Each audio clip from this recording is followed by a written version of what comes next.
오신 주님을 찬양합니다. 우리 좌우 앞에 있는 분들과 인사를 나눕니다. 반갑습니다. 환영합니다. 축복합니다.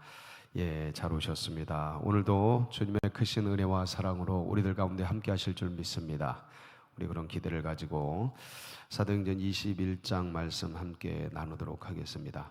어제 주일 예배 마치고 여기서 우리 고등부 교사들하고 오찬 간담회 식사를 같이 하고 나서 삼남전도회, 사남전도회, 오남전도회 족구대회가 있었습니다. 그래서 남한산성을 좀 다녀왔어요.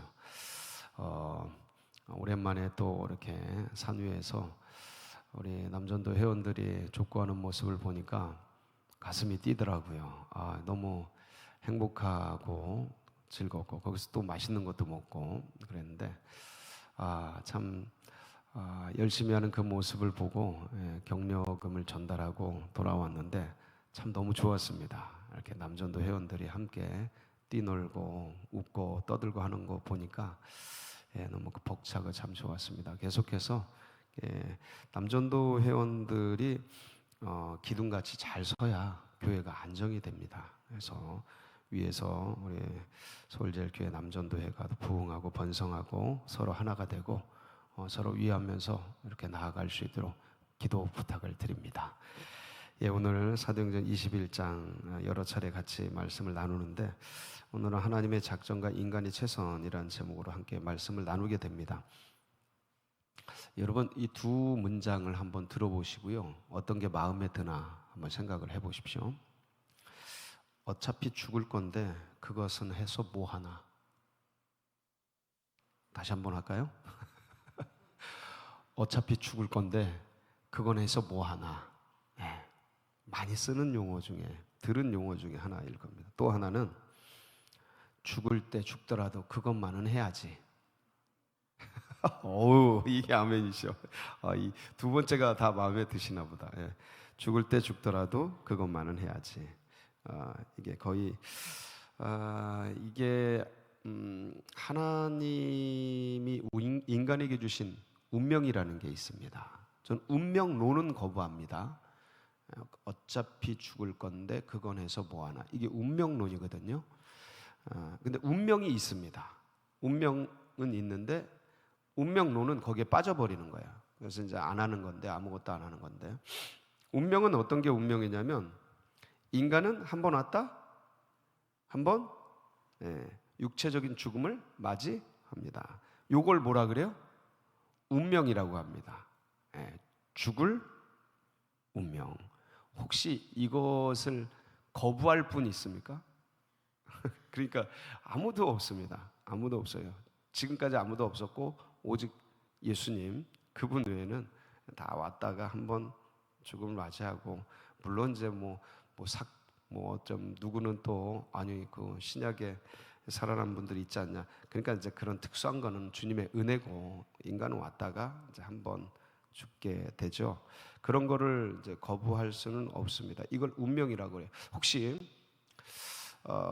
이게 태어나서 성장해 가는데 안 늙는 분 계십니까? 안 늙는 분. 생, 노, 병, 사는 인간의 운명입니다. 거부할 자가 없어요. 그러니까 운명이 나쁜 것만은 아닙니다. 여러분들 이제 어르신들이 그래요. 살 만큼 살았으니 어여 가야지 하는 얘기를 이제 많이 듣습니다. 그게 뭐냐면 뭐를 아시는 거예요? 운명을 아시는 거예요. 거부하지 않는 겁니다. 이제 이런 게 있는데 이런 운명이라는 게 있습니다. 그래서 그런데 이제 어차피 죽을 건데 뭐하러 그거 그렇게 열심히 하냐? 뭐 그렇게 열심히 사냐? 어차피 죽을 건데. 그렇게 안티에이징하고 별의별 거 다 해도 어차피 늙어. 그거 뭐하러 해? 라고 하는 분들이 계십니다. 그리고 어차피 세월 가면 몸뚱이 다 썩어 갈 건데 뭘 그렇게 운동 열심히 하냐? 그만해. 이런 얘기도 종종 이제 듣습니다. 근데 제가 이런 얘기를 하는 거는 인간의 운명과 주어진 운명과 인간의 최선이 있습니다. 예, 죽을 때 죽더라도 그것만은 해야 합니다. 그래서 늙을 때 늙더라도 최선을 다해서 안티에이징 해야죠. 병들 때 병들더라도 열심히 운동해야죠. 그거 여러분 혹시 운동하면 장수합니까? 운동하면 장수합니까? 이게 장수의 요건 중에 하나이긴 해요. 근데 운동하면 장수한다고 한다면 마라톤 선수들, 레슬링 선수들, 권투 선수들, 축구 선수들은 다 뭐 해야 돼요? 장수해야 돼요. 근데 그분들 다 어때요? 안타깝지만 통계적으로 그렇게 장수하는 그룹에 들지 못합니다. 이건 결과적인 거예요. 그러니까 운동한다고 장수하는 건 아니라는 사실이 밝혀지죠. 그럼 그래도 운동을 왜 해야 돼요? 살아 있을 때 건강하게, 숨이 붙어 있는 동안 사지 멀쩡하게. 그러기 위해서 뭘 해요? 도움되라고 운동하는 겁니다. 그래서 운동은 어차피 죽을 건데 뭐하러 해? 라고 해서 안 해야 됩니까? 죽을 때 죽더라도 해야 합니까? 해야 되죠. 여러분 운동 최선을 다해서 하시기 바랍니다. 열심히 하세요. 너무 좋은 게 운동입니다. 제가 이 얘기를 왜 말씀을 드리냐면 오늘 이 본문이 바울이 이제 잡히는 장면이에요. 이제 체포가 되는 장면이에요. 천부장이 백부장과 군사들 데리고 와서 이제 잡는 장면인데, 근데 이게 그 앞절까지 뭐를 했냐면 바울이 결례를 행하잖아요. 기억나십니까? 야고보 사도가 결례를 행하게 해서 그 4명의 사람들에게 비용을 지불하고 본인도 성전에 들어가서 제사를 지내고, 내가 뭘 지키는 사람이다? 율법을 지키는 사람이라는 걸 수많은 사람들에게 드러내기 위해서 최선을 다하는데, 이거는 유대인들이 가지고 있었던 바울에 대한 오해를 불식시키기 위해서 바울이 율법을 폐했다, 우리의 전통 문화를 다 없앴다, 그거 하지 말라 그랬다, 그런 식으로 전했다. 바울은 전혀 그런 적이 없습니다. 한 번도 그런 얘기를 한 적이 없어요. 만들어낸 억울한 누명인데, 근데 로마서나 갈라디아서 보면 굉장히 바울이 율법의 역할에 대해서 정확하게 아주 정의를 내립니다. 죄를 깨닫게 하고 몽학산성 역할을 하게 하고, 그러니까 필요 없는 게 아니고, 예수님도 율법을 폐기하신 분이 아니고 율법 폐기론자가 아니고 율법 완성자이십니다. 예수님은. 그래서 율법의 일적 일획이라도 그거 빠뜨리는 자는 지옥에서, 그러니까 천국에서 빠지고, 이거를 더하는 자는 모든 죄를 더하고, 뭐 이런 정도로 율법을 소중히 여기셨어요. 율법이 필요 없는 게 아닙니다. 저도 굉장히 이 법에 대해서 귀하게 여기는데, 인간이 법이 없으면 망가져요. 법 없이도 사는 사람이 있는데 대부분의 사람들은 그렇지 못합니다. 그래서 법이 필요하고, 근데 이제 우리는 법에 매여 사는 사람이 아니고 주님의 은혜와 사랑에 매여 사는, 진리에 매여 사는 사람이죠. 그러니까 법에 매여 사는 사람 정도를 넘어서, 그거를 넘어서서 주님의 사랑과 은혜의 진리에 매여서 그 길을 가는, 복음에 매여서 가는, 사명에 매여서 가는 존재들이죠. 얼마나 아름답습니까? 근데 이런 아름다운 삶을 사는 분들이 있는가 하면 대부분의 사람들은 그렇지 못해요. 이런 비전과 꿈과 사명과 복음과 주님의 은혜와 진리, 이런 걸 잘 모른 채 자기 이기적인 이 욕망을 이루기 위해서 잡히지도 않을 그 사상 누각 같은 걸 쫓느라고 치열한 인간의 죄성을 뿜어내면서 가기 때문에 뭐가 반드시 필요해요? 법이 필요합니다. 율법이 그리스도인들에게도 반드시 필요해요. 그래서 바울은 율법을 폐기한 적이 없어요. 근데 그런 오해와 누명을 씌운 거죠. 그래서 이 결과적으로 이렇게 최선을 다함에도 불구하고 이제 그런 일이 일어나게 되는데, 바울이요, 이제 로마를 가게 될 것을 언제 합니까? 바울이 이 바울의 로마행과 하나님의 작정이 이렇게 서로 이렇게 맞물려서 가게 되는데, 이 맞물리는 과정 속에서 갈 때 가더라도 어떻게 해야 되는지의 모습을 보여주는 거예요, 오늘 장면이. 예. 그래서 사도행전 19장 21절을 보면 여기서 이제 바울이 계획과 작정을 하게 되는 것을 보여줍니다. 시작.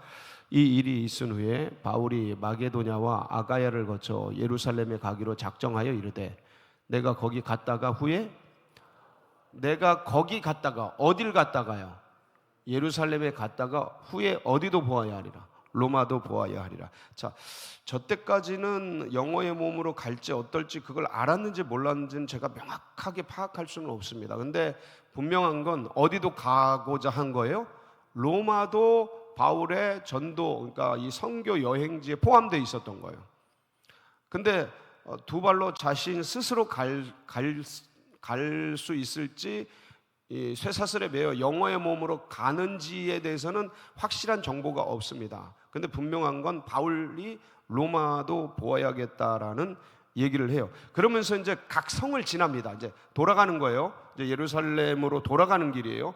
돌아가는데 가는 데마다 바울에 대해서 뭐라고 증언을 해요?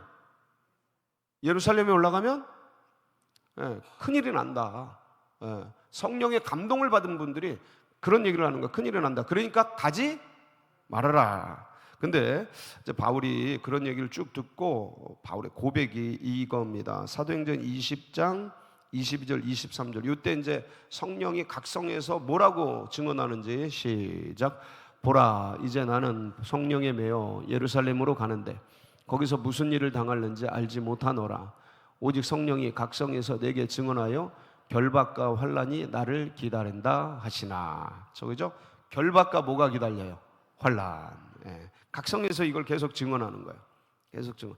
그러면서 결국은 뭐냐면 이런 일이 일어날 건데 이 성령께서 이런 말씀을 하셨는데 바울이요, 가지 마소서, 이 얘기를 계속하는 거예요. 근데 이제 바울은 내가 죽을지라도 이 사명을 이루기 위해 들어간다라고 이제 말하는데, 사도행전 21장에 오면 이제 구체적으로 21장 4절 제자들이 만류를 하죠. 한번 보실까요? 시작. 제자들을 찾아 거기서 이레를 머물더니 그 제자들이 성령의 감동으로 바울더러 예루살렘에 들어가지 말라 하더라. 이제 거기가 두로죠. 두로의 제자들이 스승님, 선생님, 이런 일이 지금 기다리고 있는데 예루살렘에 들어가지 마소서 합니다. 말립니다. 근데 이제 또 올라가죠. 그리고 이제 가이사라에 들어가서 이 바울이 빌립 집사님 댁에 있는데 거기 아가보라는 예언자가 선지자가 내려와서 예언을 합니다. 뭐라고 예언을 하는지 한번 보실까요? 21장 11절 12절입니다. 시작. 우리에게 와서 바울의 띠를 가져다가 자기 수족을 잡아매고 말하기를, 성령이 말씀하시되 예루살렘에서 유대인들이 이같이 이 띠 임자를 결박하여 이방인의 손에 넘겨주리라 하거늘, 우리가 그 말을 듣고 그곳 사람들과 더불어 바울에게 예루살렘으로 올라가지 말라 권하니. 여기서도 내가 죽을지라도, 왜 이런 말을 해서 나를 힘들게 하냐, 내가 죽을지라도 예루살렘에 올라갈 거다, 각오해왔다, 이런 말씀을 하시면서 예루살렘으로 올라갑니다. 자, 그래서 이제 올라가서 야고보와 장로님들에게 그동안의 선교 역사를 쭉 얘기하고 보고를 하죠. 보고를 하면서 인사를 합니다. 그 모든 업적과 열매들에 대해서 축하하고 축복해주고 그러는데, 그런데 그때 야고보 수장이죠. 예루살렘 교회 수장이었습니다. 야고보 이 선생이 뭐라고 하냐면, 그때 뭐라고 합니까? 사도행전 21장 24절이에요. 24절 시작.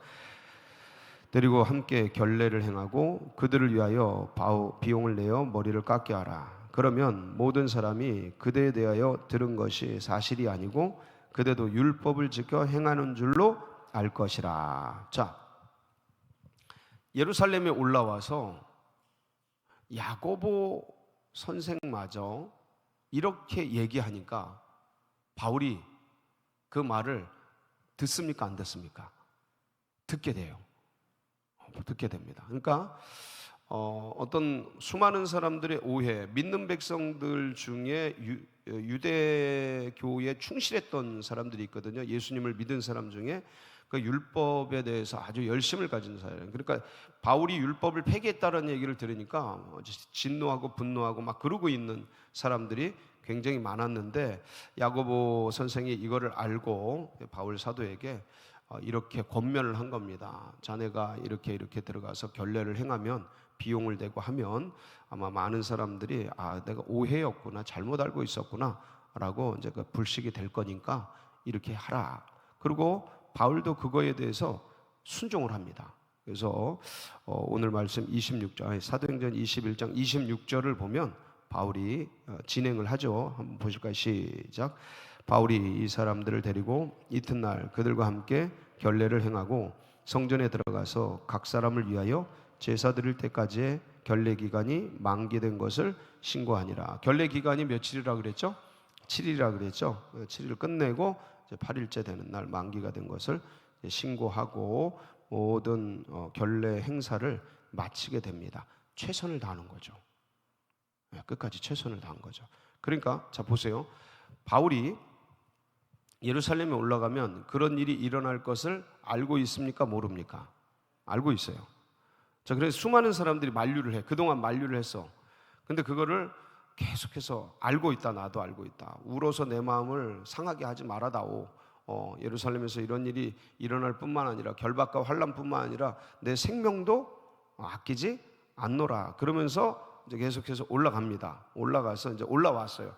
근데 야고보 사도가 예루살렘에서 수많은 사람들이 이런 오해가 있다. 그러니까 오해를 불식시키게 이 일을 행해라 라고 했을 때 또 동일하게 바울이 아닙니다. 저는 제 길을 가겠습니다. 할 수 있었습니까? 없었습니까? 있었어요. 얼마든지 내 길을 갑니다. 나는 죽을 때 죽더라도 전 직진입니다. 정면 돌파입니다. 그런 거 안 합니다. 저는 이 길을 가겠습니다. 할 수 있었습니까? 없었습니까? 그동안 해왔어요. 얼마든지 할 수 있었어요. 근데 야고보 이 선생의 권면을 받아들이고 최선을 다해서 결례를 행하고 제사를 지내고 그럽니다. 자, 그런데 오늘 본문 말씀은 뭐예요? 오늘 내용은 뭐예요? 천부장에 의해서 바울이 잡히는 장면이에요. 이렇게 잡혀서 어디까지 가게 돼요? 로마까지 가게 됩니다. 이제 우리가 그걸 묵상할 거예요. 자, 이게 뭐냐예요. 이게 뭐냐? 이게 무슨 말씀을 드리고 싶은 거냐면, 하나님의 작정은 그대로 이루어지는구나. 뭐라고 주님이 말씀하시냐면 사도행전 23장 11절인데 한번 보실게요. 시작. 그날 밤에 주께서 바울 곁에 서서 이르시되 담대하라. 네가 예루살렘에서 나의 일을 증언한 것 같이 로마에서도 증언하여야 하리라 하시니라. 이게 하나님의 작정이셔요. 작정이죠. 바울도 그걸 대략 알았고 그래서 전진을 하다가 그렇지만 혹시 하면서 최선을 다해서 오해를 안 받고 문제를 일으키지 않기 위해서 그 사람들의 그런 억울한 누명들 그런 것들에 대해서 최선을 다해서 결례를 행하고 성전에 들어가서 내가 율법 폐기론자가 아니고 율법을 준행하는 자고 열심히 있는 자고 내가 바리새인 중에 바리새인이라는 거 바울이 그런 사람이라는 거를 증명하고 열심히 했단 말이에요.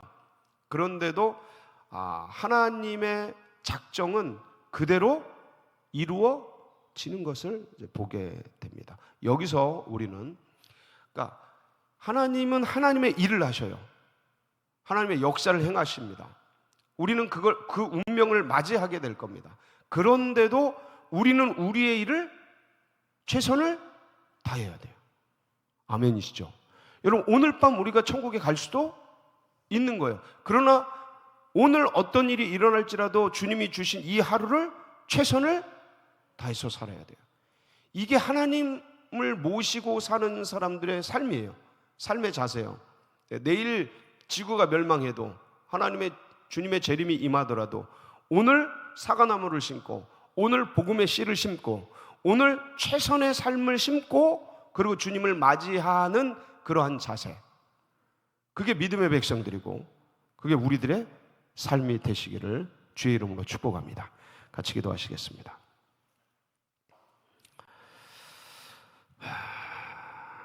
합심해서 기도하실 때 우리 환우들, 또 우리 고난받는 분들 주변에 많으실 겁니다. 요즘 많이 어려워서 또 연로하신 분들 위해서 기도해 주시고, 교회 행사가 이제 또 여러 행사들이 다가오고 있습니다. 기관 찬양제도 있고 48주년 우리 창립 기념일도 있고 여러 또 훈련들도 있고 다가오고 있습니다. 위에서. 그리고 둔촌동 시대가 활짝 열리고 특별히 포리온 아파트 예비된 영혼들이 주님의 교회로 올 수 있도록 주님께서 몰아주시도록 위해서 기도해 주시고, 여러분 각자의 기도 제목 붙들고 주님 오늘 또 하루 선물로 주셨는데 최선을 다해 살아가는 복된 날이 되게 하옵소서. 우리 주여 한번 부르짖고 다 같이 기도하며 나갑니다. 부르짖습니다. 주여 주여